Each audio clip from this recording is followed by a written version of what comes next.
Pada kesempatan kali ini melakukan live streaming di channel YouTube SMK Negeri 1 Bangsri. Jadi selamat datang kepada seluruh pemirsa di channel SMK Negeri 1 Bangsri, khususnya siswa TBSM, karena pandemi yang semoga saja cepat berakhir ini. Dimanapun kita berada, kita harus tetap belajar, karena belajar itu tidak ada akhirnya, karena sesungguhnya hidup ini adalah sebuah perjalanan untuk belajar terus menerus, karena ada pepatah itu never ending to improvement.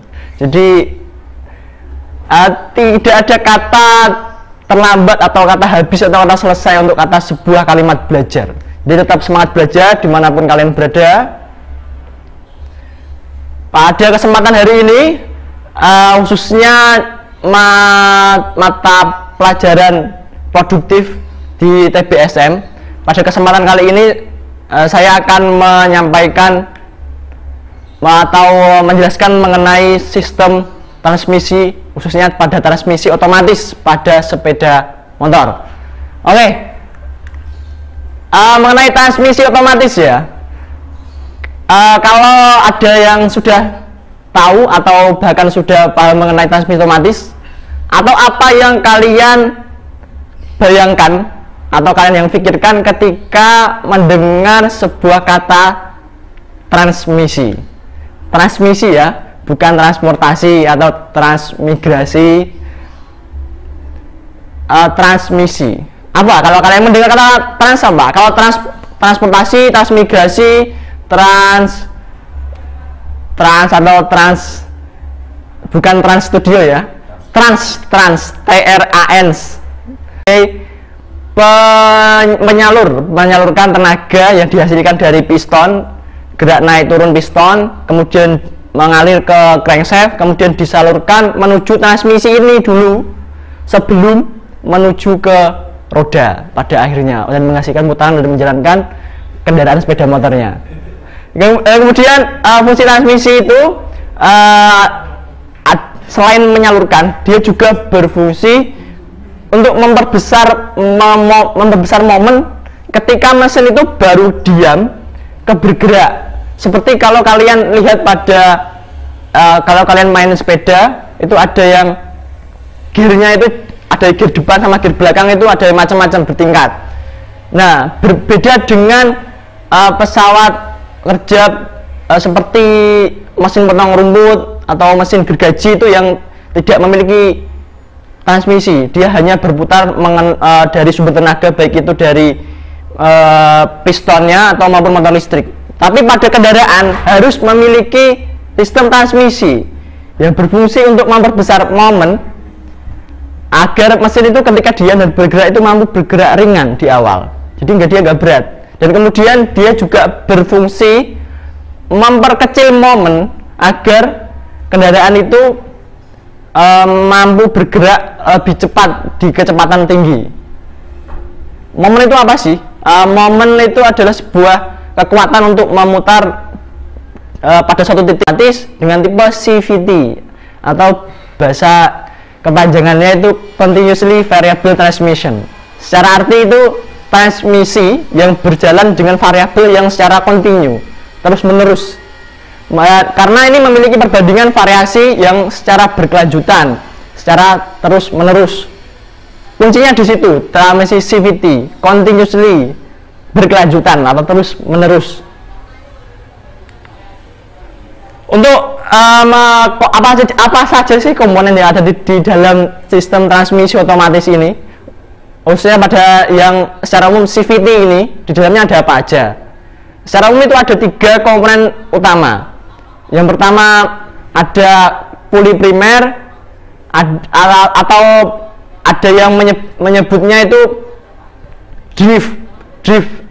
driven plate, drive yang menggerakkan, drive ya, drive.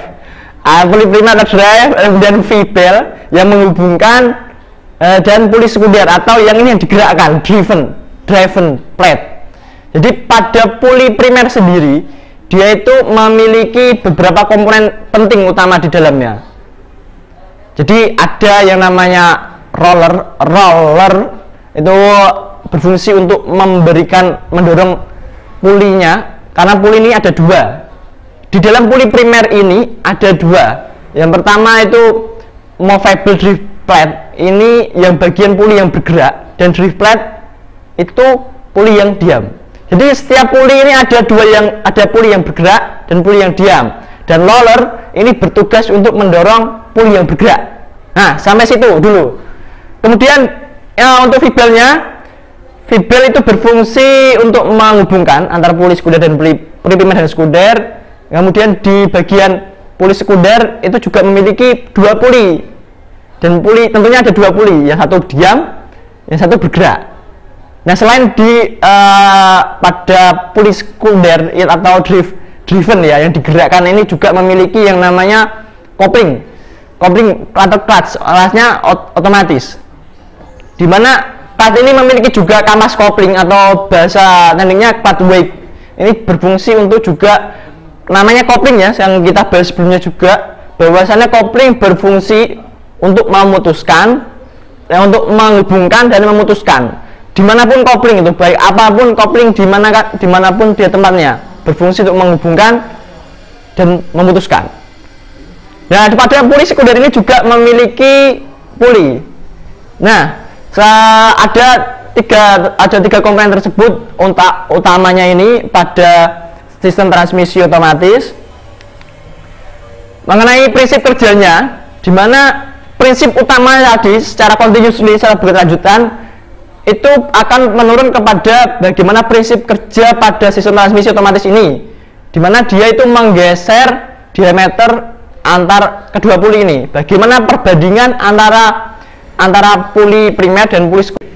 Nah, ini ada yang namanya gaya sentrifugal dan gaya sentripetal. Ini adalah gaya yang bekerja pada sistem transmisi otomatis, khususnya CVT, di mana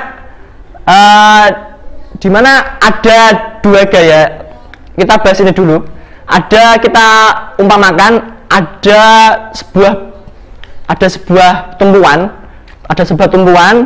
dan kemudian ada benda yang diputar. Bagaimana ketika kita memutar ini? Apa yang terjadi ketika saya melepaskan benda ini? Apa yang terjadi kira-kira? Apakah ini meloncat atau apakah ini diam? Coba kita kira-kira bagaimana kira-kira? Apa kira-kira ini diam atau dia akan melompat?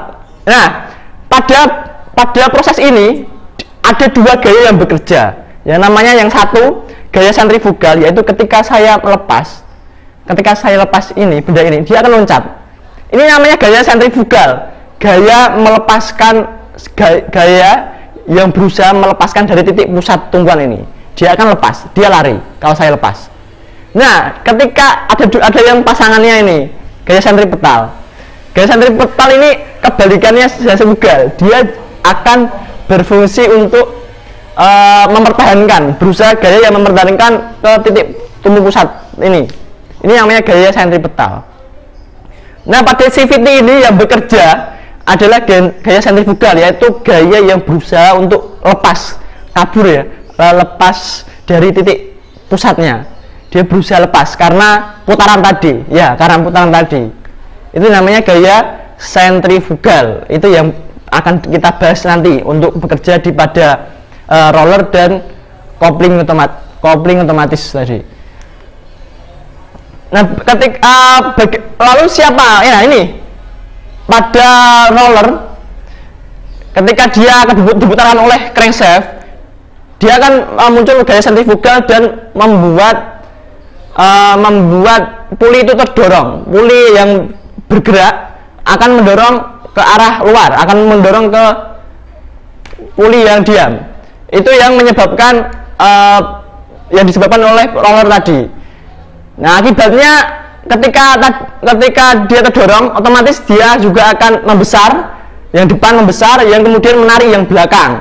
Pada akhirnya menyebabkan spring atau pegas pada puli sekunder ini akan tertarik. Nah, sementara itu, sampai sini paham mengenai bagaimana sentrifugal bekerja pada roller. Dia akan berputar crankshaft, menimbulkan gaya sentrifugal pada roller, dan roller akan terlempar kemudian mendorong puli primer yang diam itu akan bergerak mendorong menuju puli yang diam, dan dia akan membesar dan dia akan memperbesar diameter depan, kemudian akan menarik pada puli bagian belakang. Namun ketika mesin mulai kecepatannya di RPM-nya naik, walaupun itu kecepatan lambat, yang tadi spring sebelumnya tadi akan menghubungkan namanya kopling, memutuskan dan menghubungkan. Nah, menghubungkan karena didorong oleh puli tadi. Nah, akibatnya pulinya akan ketika putaran RPM mulai naik, walaupun putaran lambat, dia akan sama-sama menjadi besar diameter pulinya. Nah, ketika pada putaran tinggi, karena kecepatan RPM terus menaik, maka puli yang depan akan cenderung lebih besar karena terdorong oleh roller tadi, dan yang belakang akan cenderung mengecil karena tertarik oleh yang di depan. Nah, bagaimana yang di belakang bisa tertarik dan bagaimana mereka bisa sampai ke roda?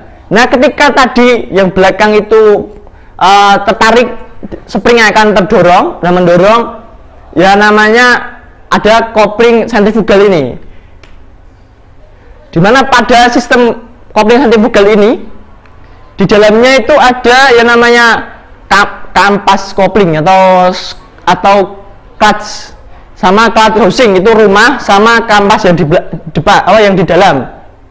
Ketika putaran semakin kencang, otomatis pegas atau spring ini tidak akan kuat menahan dan dia akan melepas gayanya keluar, seperti tadi gaya sentrifugal. Ketika putar semakin kencang, sepatu kopling ini akan melepas keluar dan berjalan.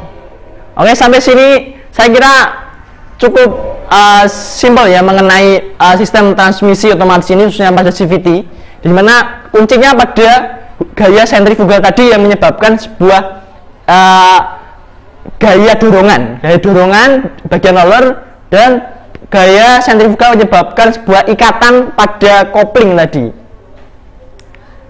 Nah, bagaimana ketika kecepatannya tinggi atau pada beban yang berlebih atau pada sebuah medan yang menanjak? Apakah pada secondary puli ini akan slip? Ternyata tidak, karena pada secondary puli ini dia memiliki yang namanya torsi cam.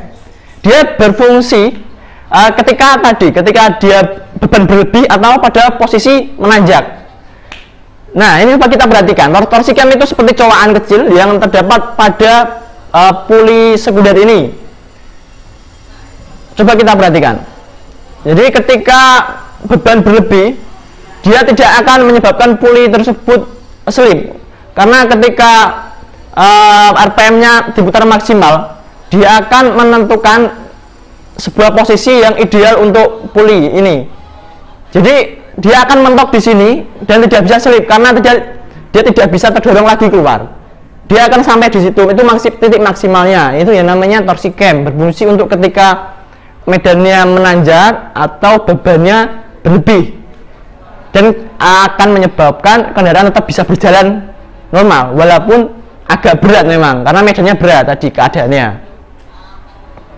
Shifting seperti pada transmisi manual, akibatnya akan menyebabkan sebuah fun to drive ya, kesenangan sendiri, kemudahan untuk berkendara, dan akselerasi itu lebih cepat dan responsif karena tidak perlu jeda untuk perpindahan gigi untuk menurunkan RPM. Jadi akselerasinya agak lebih cepat dibandingkan dengan transmisi manual. Untuk selanjutnya, secara efisiensi bahan bakar cukup baik pada CVT. Ini dibuktikan menurut data menurut AHM, konsumsi bahan bakar pada transmisi otomatis lebih baik dibandingkan dengan transmisi manual. Karena efisiensi output power yang dikeluarkan itu cukup efektif dan efisien sebesar 88% daripada daripada manual, karena dia bisa berpindah secara otomatis tanpa kita harus tahu RPM berapa kita harus berpindah. Jadi itu yang menyebabkan seperti itu. Tapi dibalik kelebihan juga pasti memiliki namanya keterbatasan.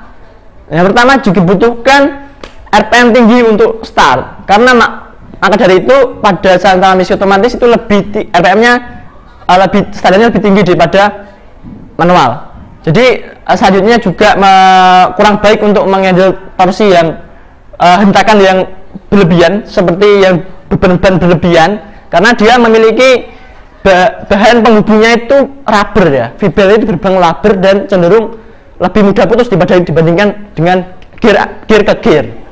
Jadi biayanya maintenance juga cenderung lebih tinggi, karena gesekan antara fiber dengan puli itu setiap hari berjalan pasti dia akan bergesek. Kemudian CVT ini, otomatis ini matic terutama ya, kurang baik digunakan di medan yang berat ya, karena tadi dia berjalan secara otomatis. Perbedaannya tanpa si pengendara bisa melakukan secara manual ketika di transmisi manual. Dan juga tambahan untuk keterbatasannya, pada sistem transmisi otomatis ini sangat rentan ya, bahkan sangat lemah digunakan pada medan yang menurun, bahkan itu menurun curam, karena dia tidak bisa memberikan sebuah engine brake ya. Ketika kita turun, sepeda motor dengan transmisi otomatis ini tidak bisa memberikan yang namanya engine brake untuk membantu sistem pengereman, dan akibatnya pada saat turun ini kita harus memanfaatkan sistem rem itu sendiri untuk bekerja secara penuh motor kita ketika kita sedang turun, dan akibatnya bisa menyebabkan sistem rem itu overheat atau panas. Jadi itu agak ada keterbatasan pada sistem transmisi otomatis. Kalau ada yang ditanyakan, silakan sampaikan di kolom komentar atau kolom live chat untuk mengenai sistem transmisi otomatis ini. Bahkan secara umum di pasaran saat ini, berdasarkan data memang, bahkan kalau kalian lihat aja keluar jalan raya lah, keluar rumah itu pasti ya hampir dari 10 dari 8 dari 10 yang kalian lihat itu ya banyak kan matic lah ya. Matic sekarang bertaburan, banyak yang pakai akhirnya sepeda motor matic, karena kita sama-sama jangan selalu merasa cukup. Oh, kita sudah cukup lah, kita sudah tahu sampai saat ini. Biar masa depan, biar perkembangan teknologi, biar mereka saja yang memikirkan. Jangan seperti itu. Mari kita coba terus mengasah diri kita, belajar, baik itu dari secara daring, luring, itu sama saja, semuanya juga namanya belajar. Ini jangan pernah berhenti belajar untuk saat ini, karena sesungguhnya memang kita tidak bisa panen hasilnya sekarang, tapi sesungguhnya kita secara tidak sadar akan mempersiapkan diri kita yang sekarang ini untuk diri kita yang di masa depan nanti. Jadi pastikan nanti diri kalian yang di masa depan akan berterima kasih pada diri kalian saat ini. Terima kasih atas perhatiannya, dan kalau ada yang ditanyakan jangan sampaikan di kolom komentar. Sampai jumpa di pertemuan selanjutnya. Tetap jaga kesehatan dan jangan lupa bahagia. Sampai jumpa. Assalamualaikum warahmatullahi wabarakatuh. Salam satu hati. TBSM mantap.